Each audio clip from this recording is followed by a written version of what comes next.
श्री राधे राधे कृष्ण। आप सभी को एकादशी रंग की एकादशी की हार्दिक बधाई। आमल की एकादशी महत्तम फाल्गुन मास के शुक्ल पक्ष की एकादशी।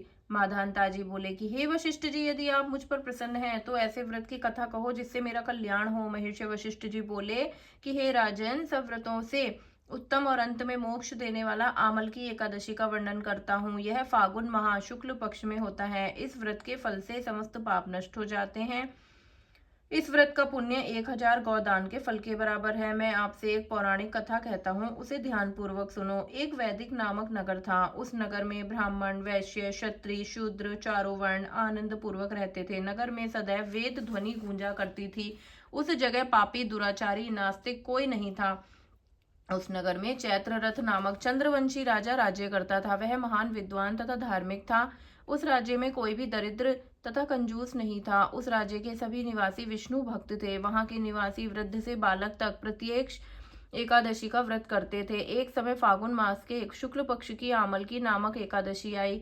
उस दिन राजा की प्रजा तक, वृद्ध से बालक तक, सबने हर्ष सहित एकादशी का व्रत किया। राजा अपनी प्रजा के साथ मंदिर में आकर कुंभ स्थापित करके तथा धूप, दीप, नैवेद्य, पंचरत्न, छत्र आदि से धात्री का पूजन करने लगे। वे सब धात्री की इस प्रकार स्तुति करने लगे कि हे धात्री, तुम ब्रह्म स्वरूप हो, तुम ब्रह्मा जी द्वारा उत्पन्न हो तथा समस्त पापों को नष्ट करने वाली हो। तुमको नमस्कार है। अब तुम मेरा अर्घ्य स्वीकार करो। तुम श्री रामचंद्र जी के द्वारा सम्मानित हो।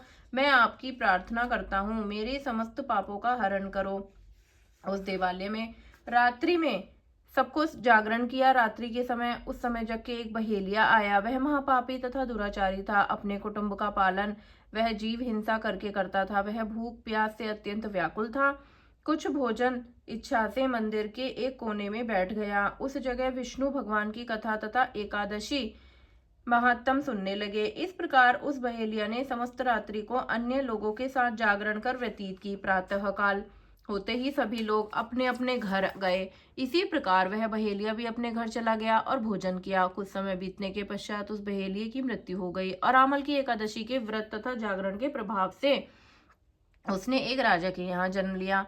उसका नाम बसुरथ रखा गया। बड़ा होने पर वह चतुर्णी सेना के सहित तथा धन धान्य से युक्त होकर 10 सहस्त्र ग्रामों का पालन करने लगा।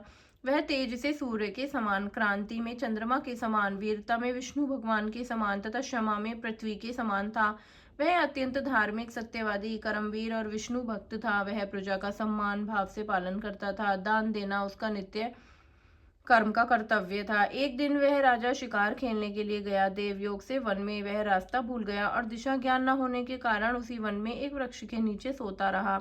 उसी समय पहाड़ी डाकू वहां आए और राजा को अकेला देखकर उस पर मारो मारो का शब्द करके टूट पड़े। वह डाकू कहने लगे कि इस दुष्ट राजा ने हमारे माता पिता, पुत्र पौत्र आदि संबंधियों को मारा है तथा देश से निकाल दिया, अतः इसे अब अवश्य मारना चाहिए। ऐसा कहकर वह डाकू राजा को मारने लगे और उस पर अस्त्र शस्त्र का प्रहार करने लगे।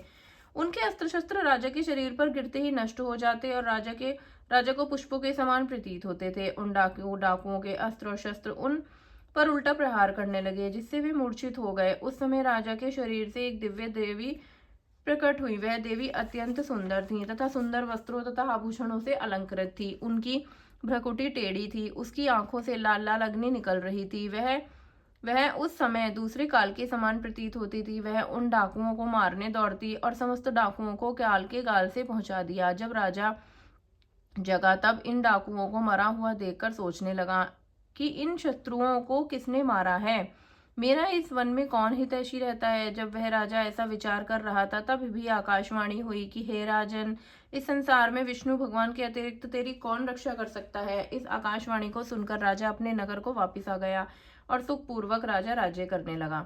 महर्षि वशिष्ठ जी बोले कि हे राजन, यह सब आमल की एकादशी के व्रत का प्रभाव था। जो मनुष्य एक दिन एक आमल की एकादशी का व्रत भी करते हैं तो भी वे प्रत्येक कार्य में सफल होते हैं और अंत में विष्णु लोक को जाते हैं। राधे कृष्णा।